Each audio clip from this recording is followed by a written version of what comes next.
la place dedans. Prions. Notre Seigneur et Père, nous te sommes infiniment reconnaissants. À toi seul la gloire. À toi seul l'honneur. À toi seul la louange. Et à toi seul les actions de grâce. Nous sommes très contents d'être avec toi, Seigneur. Tu nous as sauvés. Tu nous as donné la vie, une vie abondante en Jésus-Christ. Merci pour la parole que tu envoies aujourd'hui, pour nous réconforter, pour nous accompagner dans la victoire quotidienne.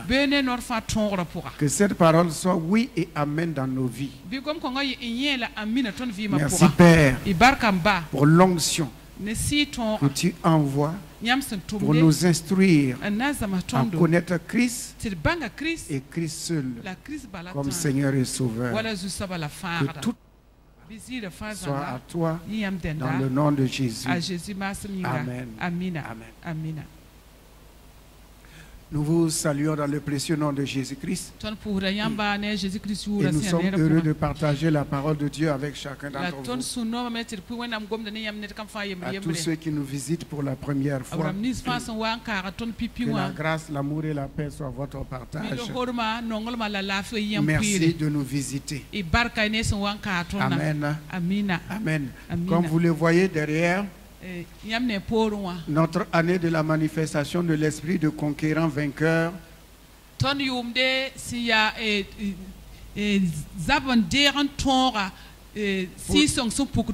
une véritable expansion gracieuse. Lorsqu'on parle de conquérant, nous pensons tous à l'adversaire, nous pensons tous à l'ennemi. Nous regardons plus l'extérieur que l'intérieur.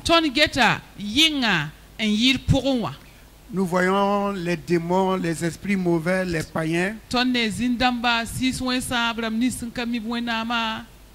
Mais la première conquête doit être d'abord dans notre cœur. La fuite du péché. Si nous désirons conquérir le monde, l'ennemi, tandis que dans nos propres familles d'abord, nous n'avons pas encore conquis la haine, la violence, les mauvaises paroles, les mauvaises pensées, les querelles, les disputes, l'infidélité, l'alcool, l'impureté, la fausseté, le manque de pardon, les divisions, les calomnies. C'est ce que nous devons vaincre d'abord. Avant de prétendre aller lutter contre l'adversaire qui est dehors. Il nous faut d'abord la vraie paix dans nos cœurs, la vraie paix dans la famille, le vrai amour dans le foyer, la fidélité et la transparence dans la famille, dans le foyer, dans le service et dans tout autre endroit où nous sommes appelés à œuvrer. La victoire vient de la nouvelle création en Jésus-Christ. Mais qu'est-ce qui peut nous donner de vaincre? Parce qu'il faut que la victoire vienne d'abord de notre homme intérieur.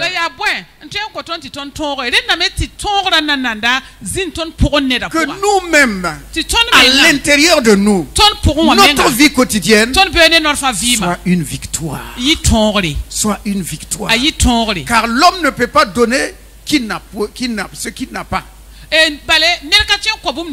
C'est ce qu'on a au-dedans de nous. Si nous parvenons à vaincre la peur, à vaincre la haine, à vaincre la division, la jalousie, l'infidélité, l'alcool, la drogue, l'impureté, l'adultère. Si nous parvenons à vaincre tout cela, à ce moment-là, nous pouvons prétendre que nous allons remporter la victoire dehors. Mais chaque jour, nous sommes assaillis par des pensées. Les pensées nous dominent. Ce que nous entendons nous domine. Ce que nous voyons nous domine.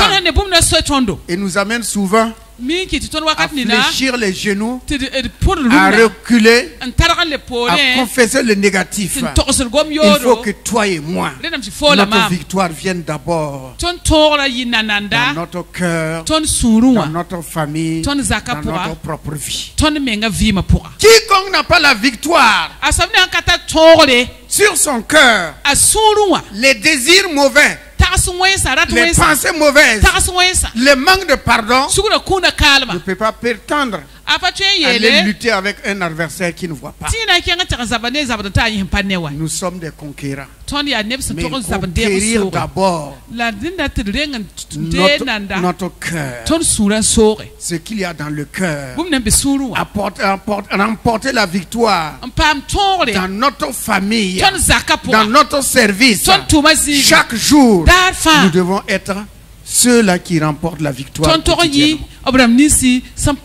Dieu nous dit ceci, que la victoire, l'arme que Dieu nous a donnée pour vaincre la victoire, une arme que personne en l'utilisant ne peut échouer. Dieu nous dit que c'est l'amour. C'est l'amour. Parce que tout passe, tout périt, mais l'amour ne périt pas. Là où il y a l'amour, il y a la victoire. La victoire est certaine. La victoire est sûre. La victoire est incontestable. Là où il y a l'amour, puisque l'amour pardonne tout. L'amour ne soupçonne pas le mal. Les pensées mauvaises, les pensées impures sont présentes. Que faire? L'amour de Dieu est venu. Alléluia. L'amour pardonne. L'amour de Dieu pour toi et pour moi est un amour infaillible. Un amour qui ne périt jamais. Un amour qui ne change pas. Un amour qui ne se mute pas. C'est un amour qui est constant. Et cet amour-là, on ne le rencontre nulle part ailleurs que s'il n'est qu'avec Dieu et Dieu seul. Car Dieu ne nous aime pas par rapport aux actes que nous posons. Il a dit qu'il nous a aimés avant la fondation du monde. Il nous a aimés avant que nous ne le connaissions. Lorsque nous étions rebelles, lorsque nous étions remplis de violence, lorsqu'on reniait Dieu, on avait confiance aux idoles. En ce moment-là, que l'amour de Dieu s'est manifesté pour toi et pour moi. L'homme aime là où on l'aime. Mais Dieu, là où on ne l'aime pas, c'est là qu'il a manifesté son amour. Si ce n'est pas Dieu. Là où on ne l'aime pas, là où on le rejette, là où on le renie, c'est là-bas qu'il vient et il manifeste son amour. L'amour peut conquérir tous les cœurs. Car c'est avec l'amour que Dieu a gagné le monde. C'est avec l'amour que les cœurs ont été vaincus. La haine a été vaincue. La jalousie a été vaincue. La violence a été vaincue. Les disputes ont été vaincues. Tout ce que l'adversaire avait envoyé pour nous détruire, Dieu l'a détruit par l'amour qu'il a envoyé dans nos cœurs. Et qu'est-ce que Dieu nous dit maintenant? Il dit, aimez-vous les uns les autres. À ceci seulement que le monde saura que vous m'appartenez. Que vous m'appartenez. Là où il y a l'amour, l'amour dans le foyer, l'amour dans le service, c'est là que Dieu manifeste sa grâce, que la présence de Dieu est là. Mais qu'est-ce qu'on voit aujourd'hui? Dans les familles, il n'y a pas de fidélité. Il n'y a point de fidélité. Il n'y a point de transparence. La moindre petite chose, c'est la bagarre. Les enfants entre eux, les parents, la famille. Et là, souvent, on en vient même à vouloir s'entretuer. Comment des personnes qui, dans leur propre famille, ne peuvent pas vaincre, peuvent aller combattre le diable dehors. Commençons à étendre les limites de nos cœurs. Lorsque Dieu a envoyé Israël, il lui disait, je mets devant toi un pays. Mais lorsque tu vas aller rentrer dans ce pays, tout au long de ce chemin-là, tu vas rencontrer des déserts, tu vas rencontrer des fleuves, tu vas rencontrer des montagnes, tu vas rencontrer des hommes de toute taille et de tout caractère. De quel pays Dieu parle? De quel pays Dieu parle? Dieu veut parler de nos propres cœurs. Ce cœur-là, en traversant ce monde, ce cœur sera souvent comme le désert. En ce moment, certains disent personne ne m'aime. Vous êtes seul dans la solitude. Vous êtes dans un désert. Vous ne sentez pas l'amour, l'affection, le soutien des autres. En ce moment, Dieu vient et il vous dit encore, mon fils, ma fille, même si personne ne t'aime, moi je suis là pour t'aimer. Il y a des moments où en effet il faut traverser le désert. Dieu dit, le territoire que je vous donne, ça commence du désert jusqu'au grand fleuve. Vous allez traverser des territoires où il y aura des vallées. En effet, dans la vie familiale, dans la vie professionnelle, dans la vie quotidienne, nous rencontrons des vallées. On tombe dans des vallées. On tombe dans des vallées. Et dans les vallées, nous crions au secours. Qui peut me délivrer? Qui peut me sauver? Qui peut venir et me faire sortir de cette situation? Dans les vallées, ce sont des cris. Dans les vallées, ce sont des temps de découragement. Dans les vallées, ce sont les temps où on n'a pas à manger. Dans les vallées, c'est le temps où on n'est pas compris, on est incompris. Ceux qui sont autour de nous ne comprennent pas. Ils ne nous écoutent plus. On est dans la vallée. Mais Dieu nous dit, c'est un territoire que tu dois traverser aussi. Si tu traverses ce territoire-là, aie bon courage mon frère, aie bon courage ma soeur. Celui qui est avec toi, il va te faire sortir encore par son amour au nom de Jésus-Christ. Si c'est un désert aussi que tu traverses, la solitude, tu sens que tu es seul. Même les gens qui sont autour de toi, ils sont autour de toi, mais ils ne comprennent pas la situation que tu vis. C'est toi seul qui connais ce que tu vis, la douleur, puisque dans le désert, il y a la chaleur, il y a la chaleur, il y a le soleil. C'est toi seul qui connais la douleur que tu as au fond de ton cœur. Si tu es dans ce désert-là, tu n'es pas seul. Dieu est avec toi. Il te fera sortir de ce désert-là parce que c'est un Dieu d'amour. C'est un Dieu d'amour, un Dieu de compassion. Ensuite, il dit que vous allez rencontrer des montagnes. Des montagnes. Ce sont des difficultés que des hommes créent. Que des hommes créent. Ou nous-mêmes, nous pouvons créer. Par notre marche, par nos paroles, par nos actions, ça devient des montagnes. Ça devient des montagnes. Le péché devient comme une montagne.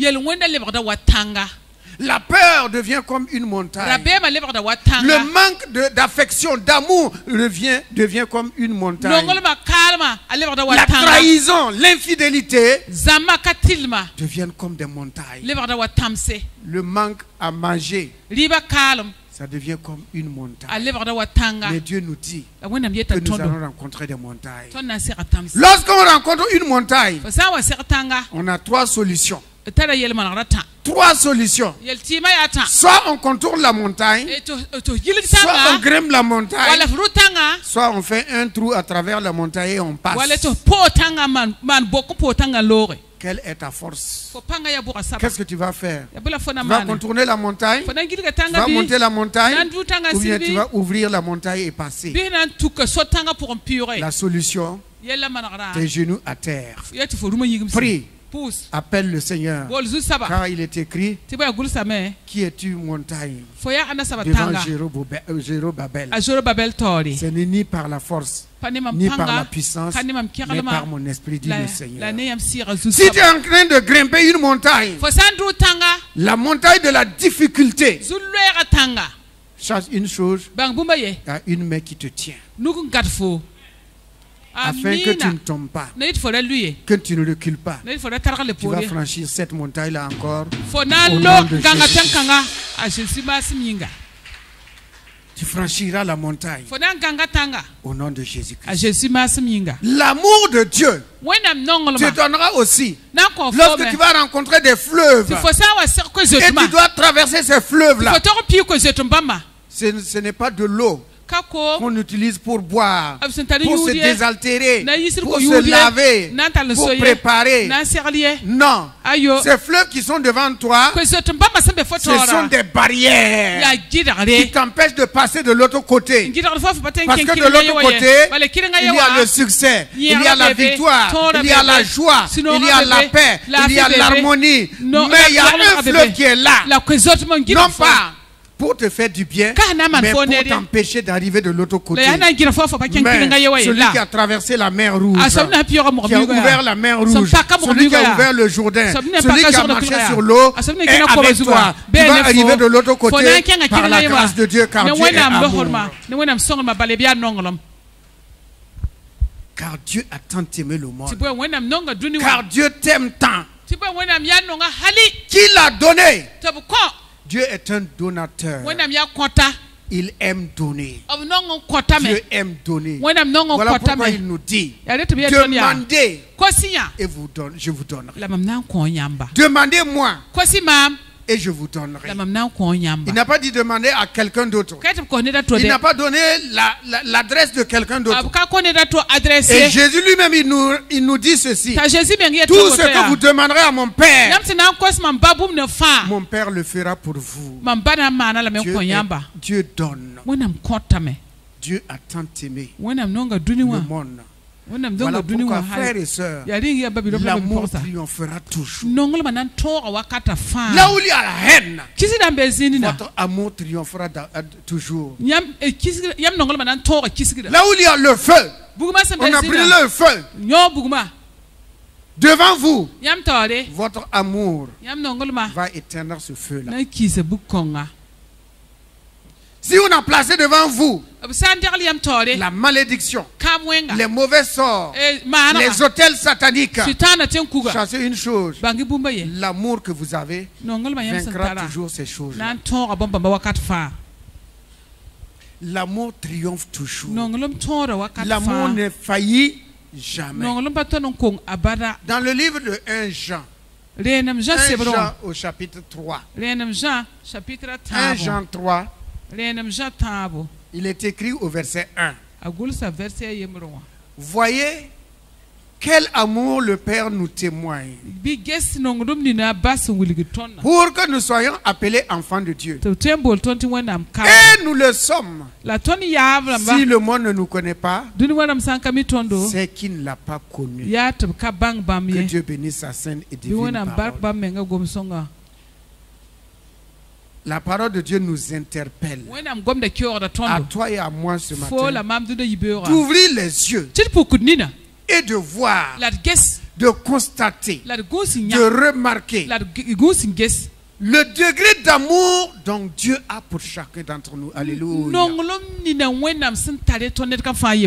De l'enfance jusqu'ici. De regarder.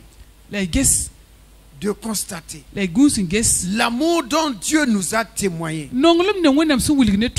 Qu'est-ce qu'on a donné à Dieu pour mériter cela? Qu'est-ce qu'on a donné à Dieu pour mériter sa protection, pour mériter la guérison, pour mériter la bénédiction, pour mériter la maison où tu dors, le moyen de locomotion que tu as, le travail que tu fais? Qu'est-ce que tu as fait pour mériter cela? Ici encore, c'est la faveur de Dieu, c'est l'amour de Dieu. Voilà pourquoi l'apôtre Paul nous dit ce qu'il a vécu. Il dit, par la grâce de Dieu, je suis ce que je suis. Si on enlevait la grâce, il ne sera pas ce qu'il est. En effet, si Dieu enlève sa grâce, toi et moi, il y a d'autres qui seraient morts depuis longtemps. Morts depuis longtemps. À cause de quoi? Du péché. À cause de la violence des hommes. Mais Dieu est Dieu. Sa grâce s'est manifestée. Il nous a dirigés. Il nous a gardés. Il nous a conduits jusqu'ici. Et ce n'est pas fini, hein? On va continuer encore à faire du chemin avec lui. Alléluia. Voilà pourquoi chacun d'entre nous, nous devons toujours rendre grâce à Dieu pour ce que tu as, pour ce que tu es, pour ce que tu possèdes.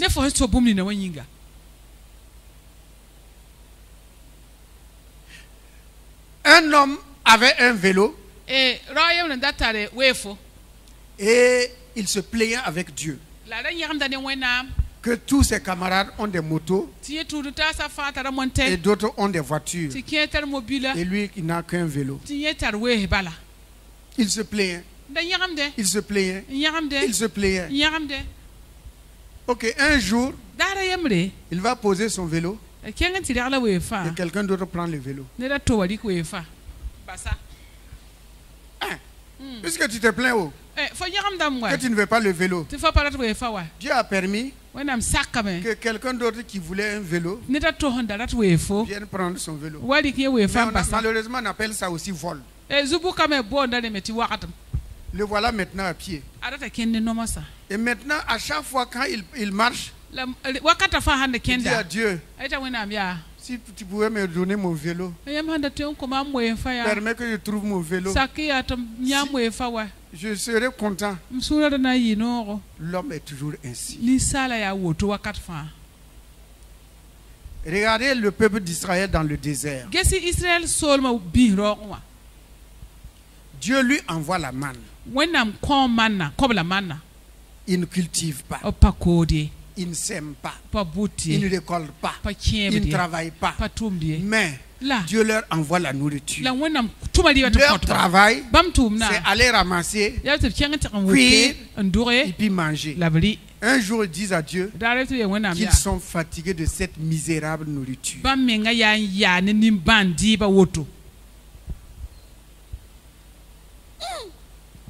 don de Dieu. Faut pas tout mon parmi. Tu n'as pas travaillé pour avoir. Tu n'as pas dépensé ton argent pour acheter. C'est Dieu qui donne gratuitement. Que tu manges et que tu te rassasies. Et on nous a décrit comment était la manne. Ça avait un bon goût, une bonne nourriture, avec toutes les vitamines. Et ils s'arrêtent un jour, ils disent à Dieu, nous sommes fatigués de cette misérable nourriture.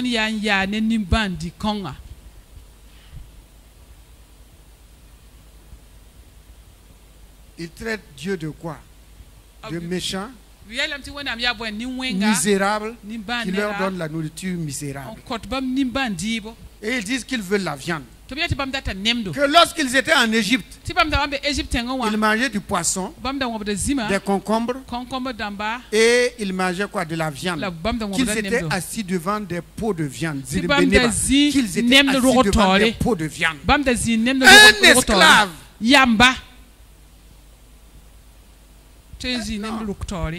Si nous regardons, nous aussi souvent nous murmurons. Hein? Nous murmurons. Si Seigneur, ma moto là, elle est vieille. Il y a quelqu'un qui, si un jour un voleur prend ça là, tu vas savoir.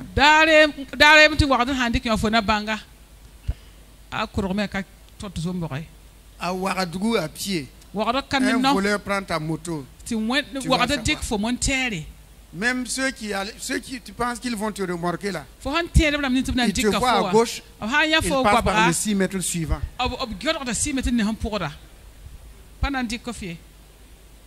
Ah oui. Même les couvertures. Si on prend ta couverture, parce que tu te plains, tu sauras qu'une couverture est bonne. Une couverture est bonne. Vous avez remarqué quelque chose?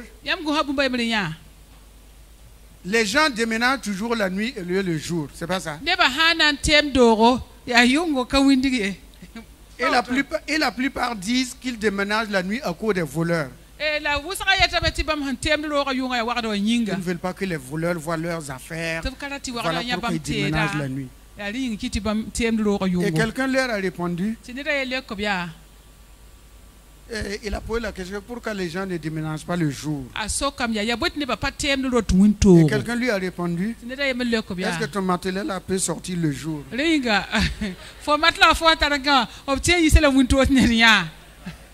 Parce qu'il y a des matelas qui ne peuvent pas sortir le jour. Il faut que ça soit seulement la nuit. Parce que l'état du matelas là, ça ne peut pas voyager le jour.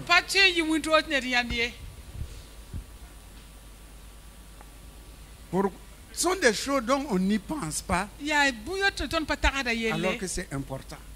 Mais même si tu es sur ce vieux matelas là, hey, il faut rendre grâce à Dieu. Parce que si tu te couches avec la natte là, tes portes vont te faire mal. Dieu dit simplement, rendez grâce pour toutes choses. Pour toutes choses. Pour toutes choses. Donc Dieu dit, voyez de quel amour. Ouvrez les yeux et regardez. De quel amour, moi Dieu, je vous ai aimé. Moi Dieu, je vous ai aimé. Et en retour, est-ce que vous m'aimez?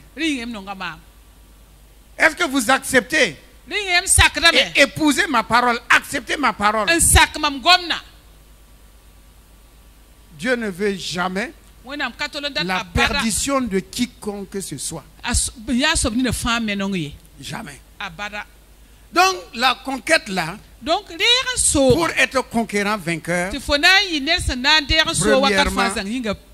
il faut que notre cœur, nous puissions vaincre ce qu'il y a dans le cœur. Ce qui nous amène à ouvrir la parole de Dieu dans le livre de Jérémie.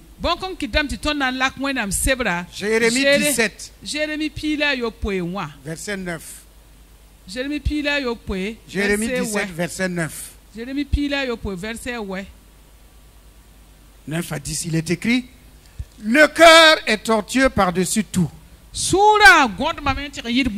il est méchant. Qui peut le connaître? Moi, l'Éternel, j'éprouve le cœur, je sonde les reins pour rendre à chacun selon ses voies, selon le fruit de ses œuvres. Que Dieu bénisse sa sainte et divine parole. Il dit: le cœur est tortueux et pervers par-dessus tout. Le cœur de l'homme, c'est comme une caverne. Il est profond, profond, profond. Et il y a des choses qu'on cache dans le cœur, qui n'est pas vu des hommes, mais que Dieu voit. Dans Genèse 6, on ne va pas lire, vous connaissez, il est écrit que le cœur, que les hommes étaient de jour en jour, ils étaient méchants, mauvais. Et leur cœur se tournait chaque jour uniquement vers le mal. Quand on y pense, le cœur de l'homme qui est méchant envers son prochain, envers son semblable, dans la même famille, dans le même service, dans le même quartier, même tribu, même ethnie, le cœur de l'homme est méchant, dit la parole. Ça cache beaucoup de choses. Cache beaucoup de choses.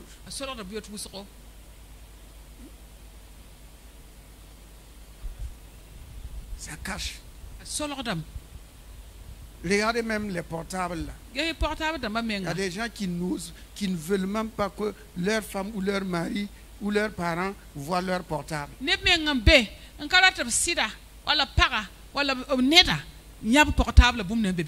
On raconte l'histoire d'un homme qui se lavait et son téléphone a sonné. Et il dit à sa femme de ne pas prendre. Il est sorti tout nu. Il a glissé. Le savon a fait qu'il a glissé. Mais il a continué à 4 pattes pour aller récupérer le téléphone là.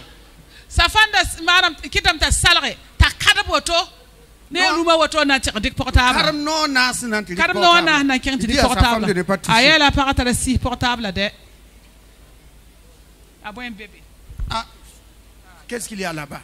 Un tel homme qui refuse qu'on touche à son portable. Donc tout, son cœur doit être une caverne de Ali Baba.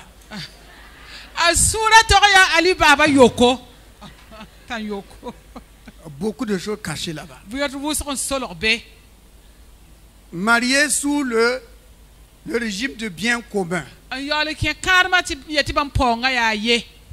Donc le portable doit être un bien commun. Donc portable mais quand il s'agit de ça, il y a des hommes qui disent que portable c'est personnel. Et d'autres disent c'est pour cela que j'ai acheté un portable. Tu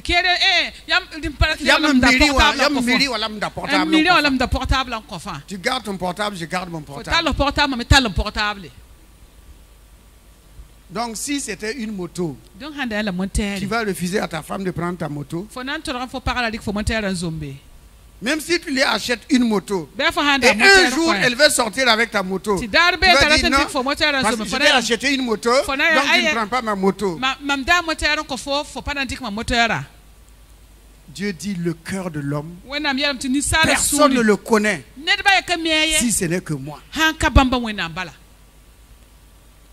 Alors, conquérant vainqueur. Il faut d'abord conquérir ton propre cœur. Quand la colère commence à venir, la colère commence à monter, il faut le vaincre. Il faut la vaincre. Sinon toi-même tu es vaincu par la colère. Hein? Tu es vaincu par la colère. Ok. Continuons dans le livre de Jacques. Jacques chapitre 3. Versets 4 et 6. Jacques 4 jusqu'à 6. Voici. Même les navires qui sont si grands et que poussent des vents impétueux sont dirigés par un très petit gouvernail au gré du pilote. De même, la langue est un petit membre. Et elle se vend de beaucoup, elle se vend de grandes choses. Comme un petit feu peut embraser une grande forêt. La langue aussi est un feu. C'est le monde de l'iniquité. La langue est placée parmi nos membres, souillant tout le corps et enflammant le cours de la vie. Enflammant le cours de la vie, le cours de la famille. Étant elle-même inflammée par la GN. Que Dieu bénisse sa sainte et divine parole. Dieu dit la langue là. L'homme a pu dompter tout.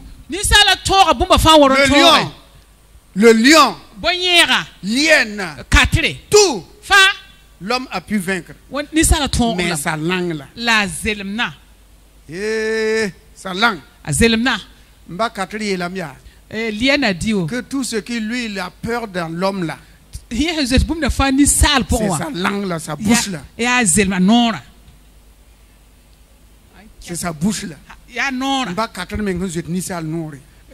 L'hyène même a peur même de la langue de la langue. On dit que c'est un petit membre.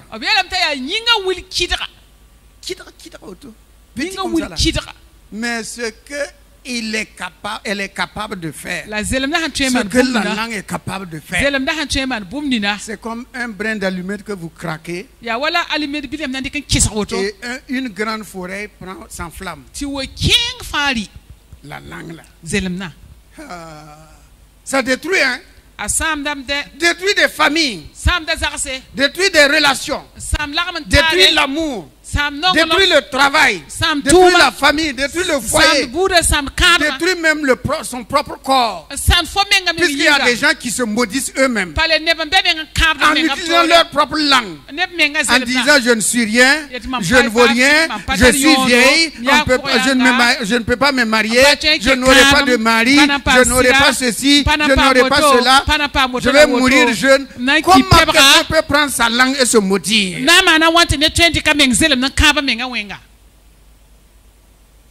C'est Dieu qui dit, hein, que la langue est un petit membre, mais qui enflamme tout le cours de la vie.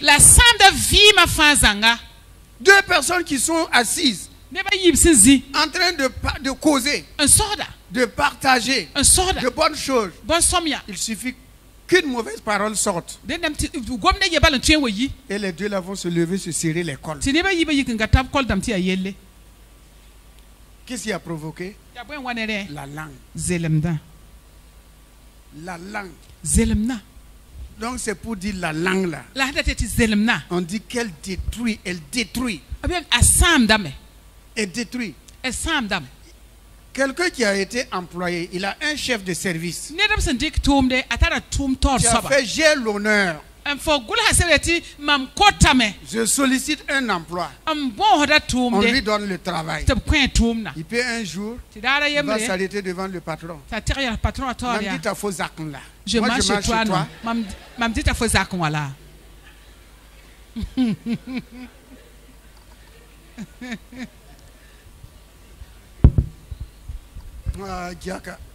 Non, pourquoi? La colère. Hein? Les camarades vont dire, fais pardon, hey, tais-toi. Non, non, non. Je m'en fous. Moi, je dis la vérité. Je dis ce que je pense.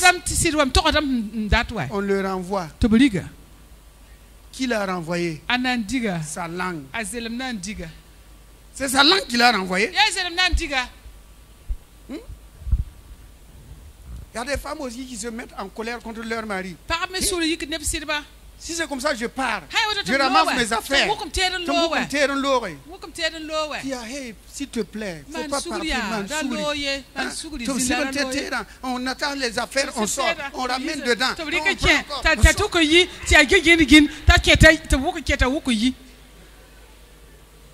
À la fin, le mari dit, laissez-la partir. Elle est partie. Une semaine plus tard. Aïe. Si je pouvais revenir encore repartir où? La langue là, on dit que ça tue. La langue tue. La langue tue. Mais là, vous avez des langues sanctifiées, non, mes soeurs? Ou bien, vous ne vous mettez jamais en colère. Hein? Dieu voit.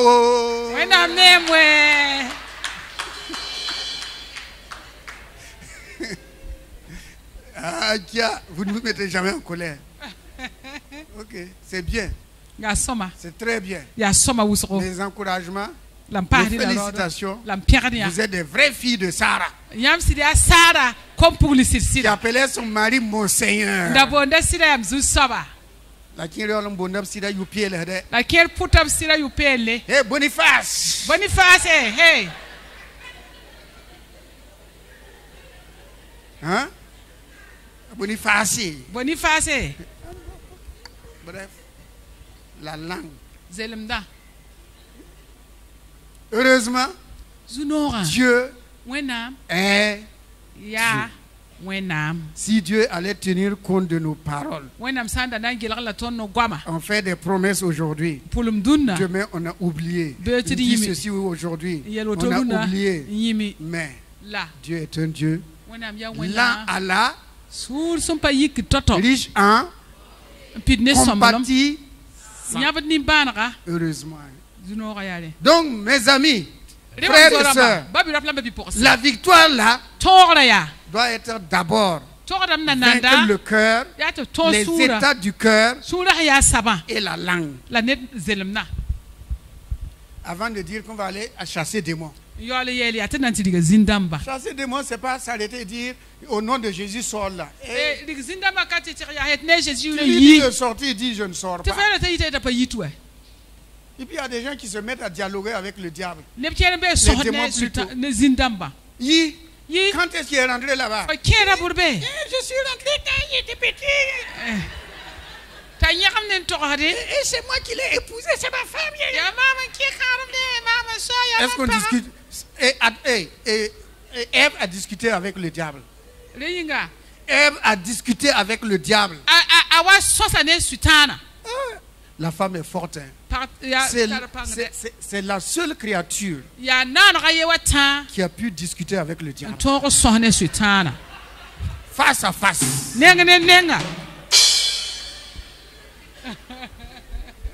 Adam n'a pas osé, le mari Adam là.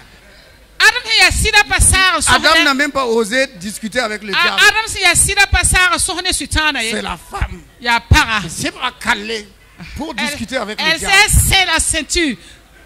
Elle a taille et puis elle est partie discuter avec le diable. Mes amis, une personne qui a discuté avec le diable, est-ce que toi tu vas discuter avec lui? Un gosse.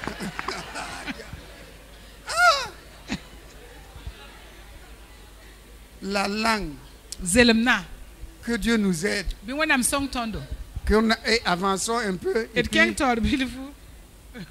voilà pourquoi, dans le livre de Matthieu 5, Matthieu chapitre 9,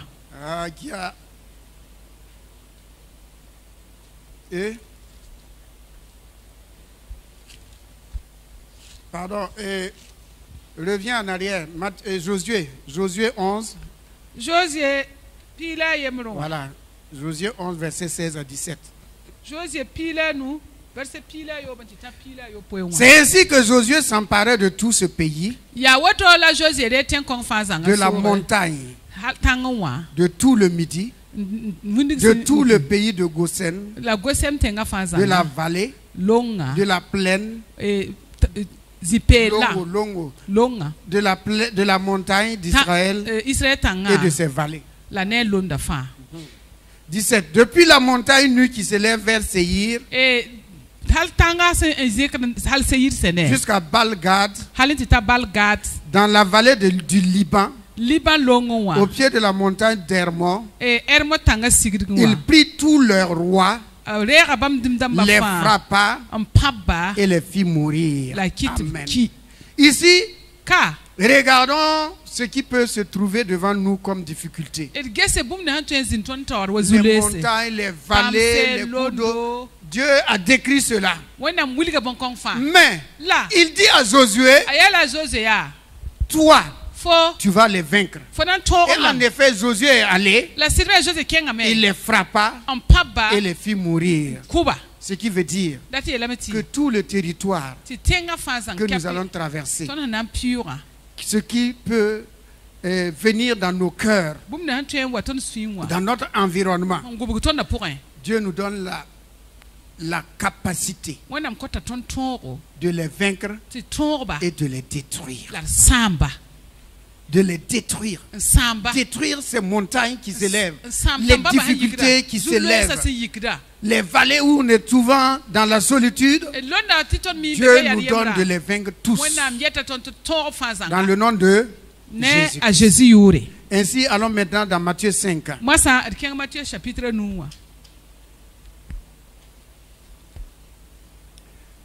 C'est un peu long, mais vous connaissez quand même le passage. Vous avez appris qu'il a été dit: tu aimeras ton prochain et tu haïras ton ennemi.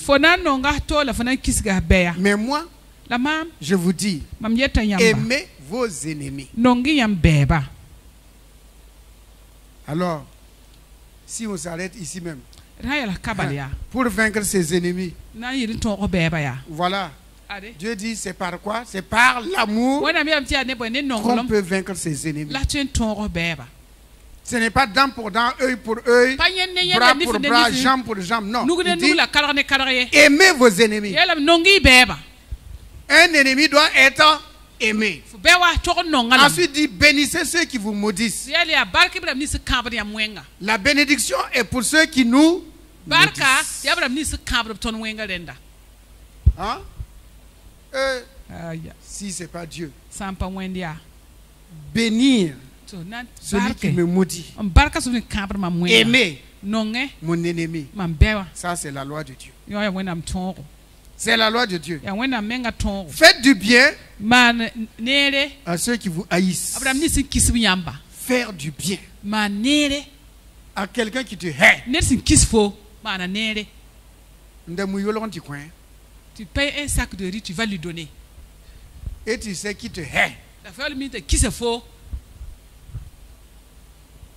C'est être né de nouveau. Sinon, s'il n'a pas à manger, comment ça? On va être content. On va dire à la femme là, si tu veux les oignons, les tomates, si tu veux frire les oignons et les tomates et la viande là, il faut mettre beaucoup le feu là pour que ça résonne fort. Voilà. Pour qu'il puisse entendre. Il saura, tu t'en dis ta main. Dieu dit non. Il faut lui faire du bien. Il faut lui faire du bien. Il faut avoir un bon cœur. Sinon, c'est pas possible. Priez pour ceux qui vous maltraitent et qui vous persécutent. Priez pour eux. C'est-à-dire, priez pour eux. Pendant qu'ils me maltraitent, ils me haient. On va dire au nom de Jésus, que le feu descende dans sa maison. Que le feu brûle dans sa maison. Dieu dit jamais. Dieu dit jamais. Dit jamais. Priez pour eux, afin que vous soyez les fils de votre Père qui est dans les cieux. Car il fait lever son soleil sur les méchants et sur les bons. Le soleil sur les méchants et sur les bons. Maintenant la pluie sur les justes et les injustes. Dieu nous donne l'exemple de ce que lui-même il fait. De ce que lui-même il fait, il nous dit, faites ainsi. Si vous aimez ceux qui vous aiment, quelle récompense méritez-vous? Les publicains aussi n'agissent-ils pas de même? Bien-aimés dans le Seigneur, notre victoire pour conquérir le monde, l'adversaire, l'ennemi, commence dans notre propre vie d'abord. Notre propre vie. Il y a des gens qui ne peuvent même pas vaincre la cigarette. Il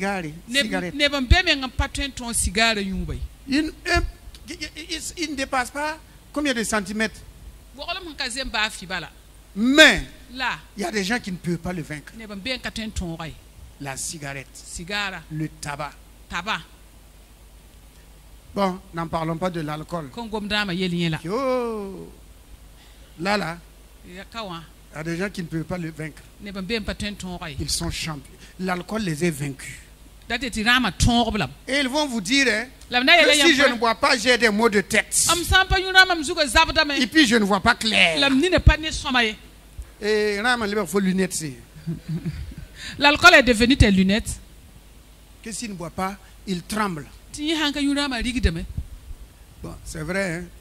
Bon, on est passé par là. Hein?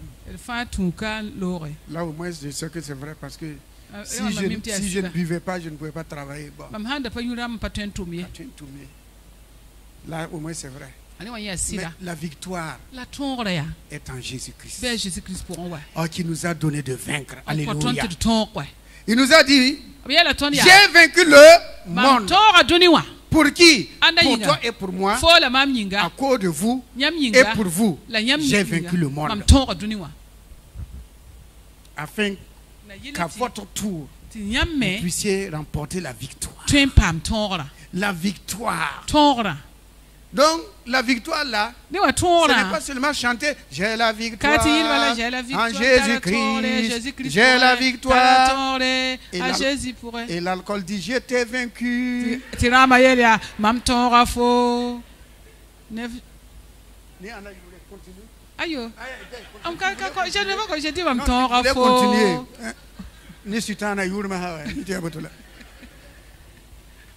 C'est ça. Vous voyez? Donc c'est pas le fait de chanter, c'est le fait de vivre, c'est un fait. Je l'ai vaincu. J'ai vaincu l'alcool. Bon, à la sortie on va voir. L'alcool est dehors, il écoute. On va se voir. D'ici le soir on va voir. Si tu ne vas pas me goûter. Et avant le soir, si je ne bois pas, je ne vois pas. L'alcool dit, je l'ai vaincu. Je l'ai vaincu, je l'ai eu encore, je l'ai vaincu. N'en parlons pas des yeux. Si on parle des yeux, ça c'est grave. La convoitise des yeux. Les deux yeux là. Parti sans cana. Pardonnez-moi l'exclamation, les deux yeux là. Ça vient de la convoitise vient d'où? Les deux yeux. Quand l'œil voit, il transmet déjà ici. Si tu pouvais avoir cette moto là, regarde la moto là. Si tu avais ça, tu poses tes deux pieds, tu t'es fourré. Voilà. On dirait qu'elle a déjà fait ça. Pour traverser le quartier maintenant. Et tout le monde va regarder. C'est ça, hein? Quand quelqu'un commande une voiture ou une moto, la personne est pressée que la moto arrive. Et elle décrit déjà l'habit qu'elle va porter. Le jour où il va sortir avec cette moto, les gens vont la voir avec cette moto. Et surtout, à Matthias 50, je vais aller planer devant lui. Comme Matthias qui ne m'aime pas là, je vais passer devant lui. Des fois, il vient. Ce jour-là, je deviens Johnny Walker. Je vais. Pour que Matthias voit que j'ai une moto. Les yeux là, ces deux là. Tant qu'ils ne dorment pas, tant qu'ils ne sont pas fermés.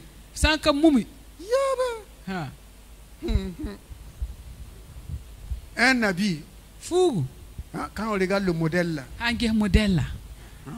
on photocopie déjà avec les yeux. On va voir le tailleur.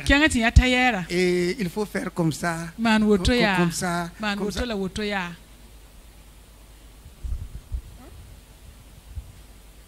Et là, c'est le fort des femmes là. On est modèle sans. L'homme, aïe, nous on prend Angata.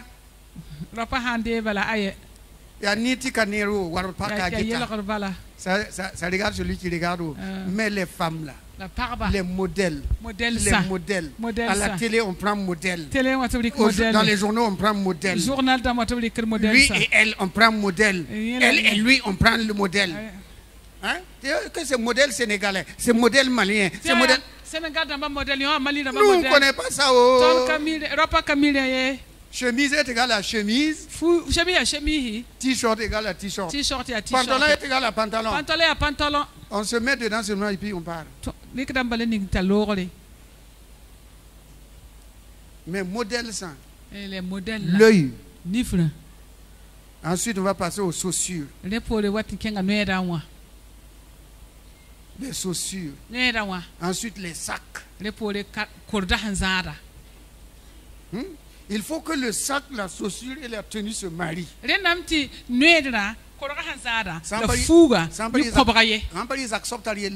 Sinon le chef de famille a problème. Je n'ai même pas un sac pour sortir. Mais on voit qu'il y a au moins une dizaine de sacs. Et toujours on dit que je n'ai pas de sac pour sortir. Mansour, sac est égal à sac. Ah, que c'est pas comme ça. Chaque tenue a son sac. Et chaque sac a sa chaussure. Et chaque chaussure a son foulard. C'est ça la femme.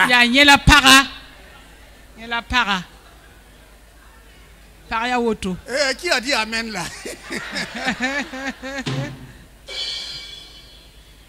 Alléluia. C'est pour dire, bien aimé, la victoire commence dans notre propre cœur d'abord. Dans la famille, dans notre famille, là, la victoire commence là-bas avant d'aller dehors.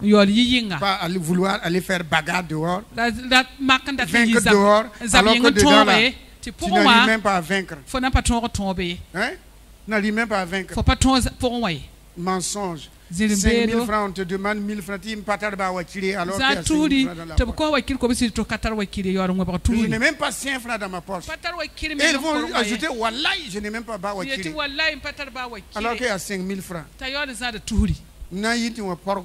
femme est là. Tu vas aller manger porc au four. Tu pars à Zi. La victoire, c'est là d'abord. Et vaincre la langue. Vaincre la langue. Et tout cela, l'amour, c'est l'arme que Dieu nous a donnée. Avec l'amour, on peut tout vaincre. On va baisser la tête et nous allons rendre grâce à Dieu. Je rends grâce à Dieu car la victoire de Christ est ma victoire. Je puis tout par Christ qui me fortifie. J'ai la vie de Dieu en moi. La maîtrise de la langue. Demande au Seigneur Demande au Seigneur, donne-moi de vaincre ma langue. Demande au Seigneur, aide-moi à vaincre ma langue. Nos sœurs là, surtout, si vous voyez les commerçants au marché, comment elles vont se chamailler là-bas, la bouche là. Que le Seigneur nous aide à vaincre la langue. Dans la famille d'abord, avec les enfants, avec le mari, avec la femme, même avec les bonnes là.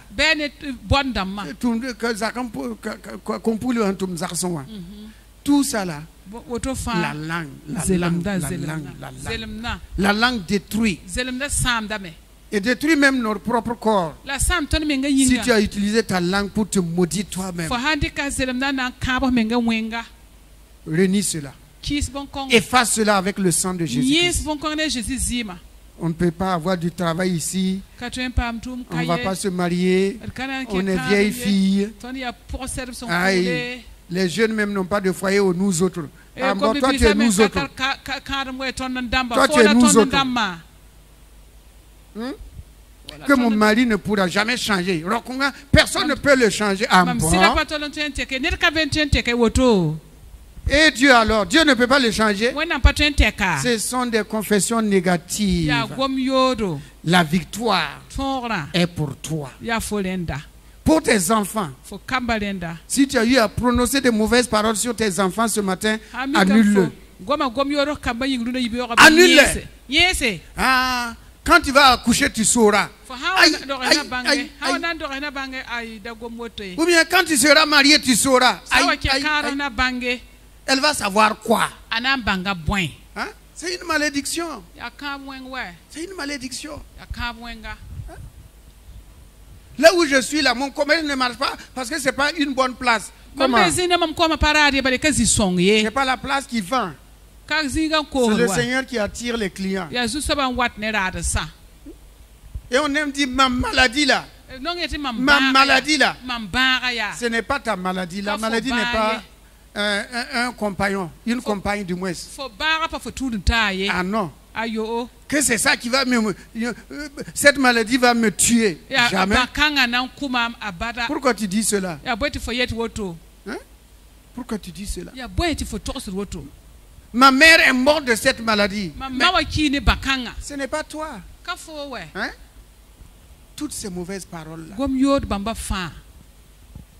Il n'y aura jamais de paix dans cette famille. Dans cette maison, il n'y aura jamais de paix. Pourquoi tu vas maudire ta famille, ta maison?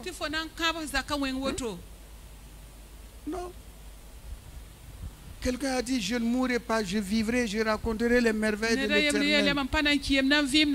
Que le pauvre dise, je suis riche. Que le frère dise, je suis fort. Vaincre sa bouche, sa langue. Surtout en famille, là. La famille. Zakapura, Zarsapusa.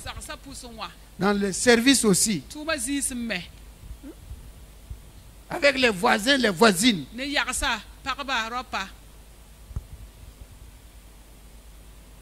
La victoire commence par là d'abord. Avant de conquérir l'extérieur. Père Saint, nous te sommes infiniment reconnaissants.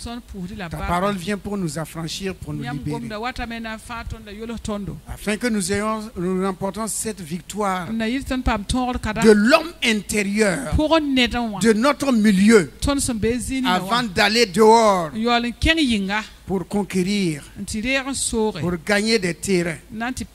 Que nos cœurs soient des cœurs qui ont vaincu le péché, vaincu la haine, vaincu la jalousie, les calomnies, l'infidélité.